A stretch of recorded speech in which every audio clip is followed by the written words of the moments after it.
Narsingdi railway স্টেশনের master ABM মুসা নিজ ক্ষমতার বলে রেলওয়ে জামে মসজিদে ইমামকে ছাঁটাই করতে না পারার পেছনে বড় বাধা হয়ে দাঁড়ায় শহর যুবদলের আহ্বায়ক মাহমুদ হোসেন চৌধুরী সুমন।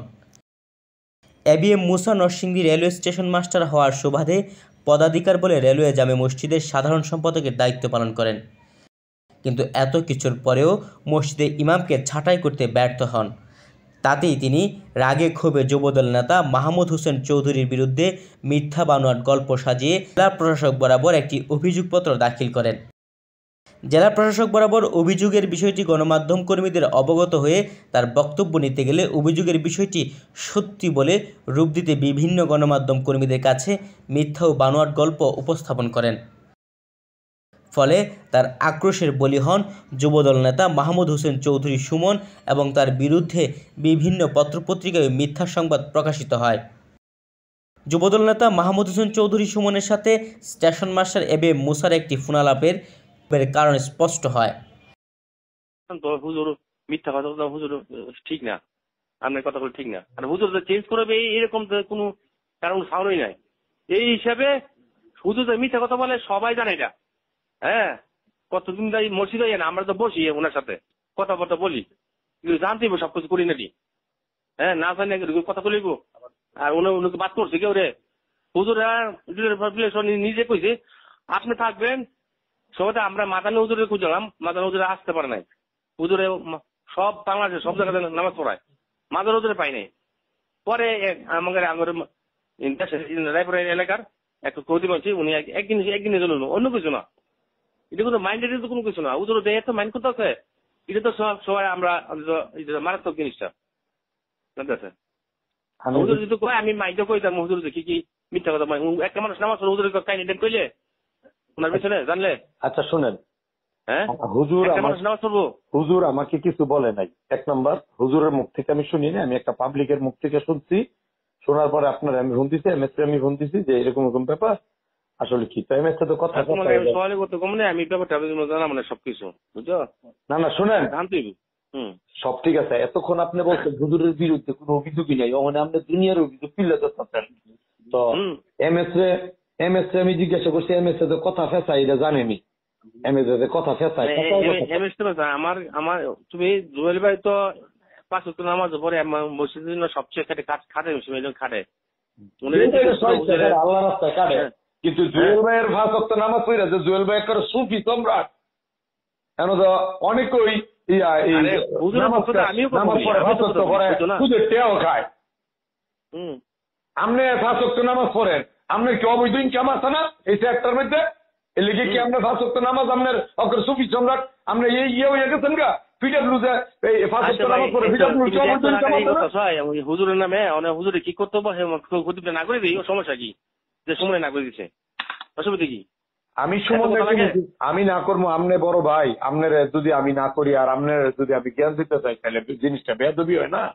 কিন্তু আমি আপনার বড় ভাইয়ের জায়গায় মানি, আপনি সুন্দর করে সলভ করে দেন, আপনি যেভাবে সলভ করে দিবেন এটাই রাইট। কিন্তু অন্য জনের নাক গলাইয়া আপনার উপরে ঠিক আছে। আপনার সাথে যদি কোনো ধরনের হয়, আমি শুনতে পাচ্ছি যে হাফেজ নিয়োগ নিয়ে আপনার সাথে একটু কথা বলা হয়েছে, হাফেজ নিয়োগ নিয়ে। তো এইটা আসলে মনোমালিন্য হইলে এই হুজুরটা অনেকদিন যাবতীয় আছে মুসা ভাই, যদি কোনোদিন হুজুরটারে বদলাইতে হয় ওইভাবে বদলাইন, সমস্যা নেই, বদলাইতে নতুনত্ব তো সবাই পছন্দ চায়। এই হুজুরটা তো অনেক কষ্ট করিয়া পানি পাড়াইয়া, হাঁটু পানি ভাঙ্গা, কোমর পানি ভাঙ্গা, ময়লা পানি ভাঙ্গাইয়া আইসা আমাদের স্টেশন মসজিদে নামাজ পড়েছে। আপনারা দেখছেন আমরা একটা রাস্তা করে দিতে পারি নাই, অথচ আমরা ভালো জায়গায় ঘুমাইছি, হুজুর ভালো জায়গায় ঘুমাইতে পারে নাই, ঘরে পানি পড়ছে, আপনারা ঠিক করে দিতেন। মানবিক দিক বিবেচনা করে মনের মধ্যে আপনার কষ্ট থাকলে আপনি এটা সলভ করে নিন মুসা ভাই, কারণ আপনার বাইরে আমি কেউ সহ্য করতে পারি না। আপনার জন্য আমার কলিজাটা দিতে রাজি, আমি তার জন্য আমি নিজে বলিয়ে যেতে রাজি। কিন্তু আমি ভাই মানুষে আপনার উপর দিয়ে তৈরি ঘুরাইবো, এটা আমার কষ্ট লাগবো, পরে নিজেদের ভিতরে একটা মনোমালিন্য রইব, এটা ভাই কষ্ট লাগবো। আপনি দয়া করিয়া এই পরিবেশটা আর করেন না, আপনি কই দেন যে থাক দরকার নাই, হুজুরের দেখি হুজুরের কোনো ভুল ভ্রান্তি হইলে কালকে সকালে আমি আপনার কাছে আসবো না, দুই ভাই মিল্লা কথা বলবো না। আপনি সুন্দর করে ভাই এটা দয়া করিয়া আপনি এটা একটা সলভ করে দেন, এটা নিয়ে হুজুরটা এত বাচ্চা দিয়ে রাগ থাকছে, হুজুরে থাকে কত পানি পাড়াইয়া এই বর্ষার সময় নোংরা পানি পালাইছে আমাদেরকে ওযু নামাজটা পড়াইছে, সকালবেলা ফজরের নামাজ, এই নামাজ এই নামাজ। এটা কষ্ট লাগে আসলে। এটা আপনার মনের মধ্যে কষ্ট থাকলে এটা আমরা আছি, আপনার ছোট ভাই আছি না, আমরা আছি না। এটা তো এই খোকন ভাই এই হুজুরটারে অত্যন্ত ভালোবাসে এবং আলোকবালি বাড়ি স্থানীয় লোক, হুজুরের বংশ পরম্পরায় ভালো মানুষ। আর এই মসজিদটা রাখছে খোকন ভাইরে উনি মূল্যায়ন করে। খোকন ভাই শুনলেও তো কষ্ট পাই, বোঝে হুজুরের তো কোনো দুর্গুণ নাই। তো ভাইরা আপনি এই পরিবেশটা আর করেন না, আপনার কাছে আমার অনুরোধ, এই আপনার কষ্ট থাকলে কালকে আইতাছি, আইয়া দুই ভাই বইয়া কথা কমনে জানবো না। আমি তো জানি না, জানলে তো ওই সময় আপনার আমি জিজ্ঞাসা করতাম, বুঝছেন ভাই?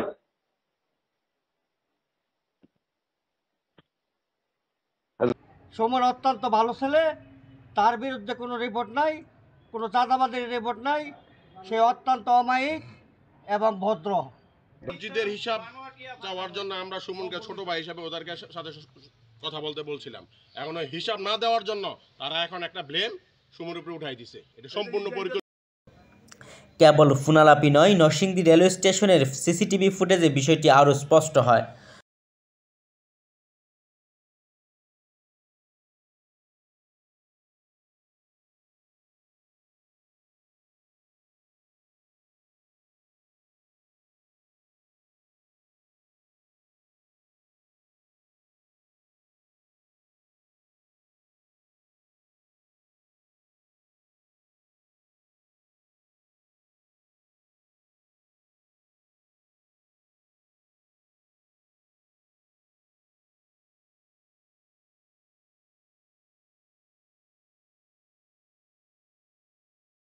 দরজা খোলা রেখে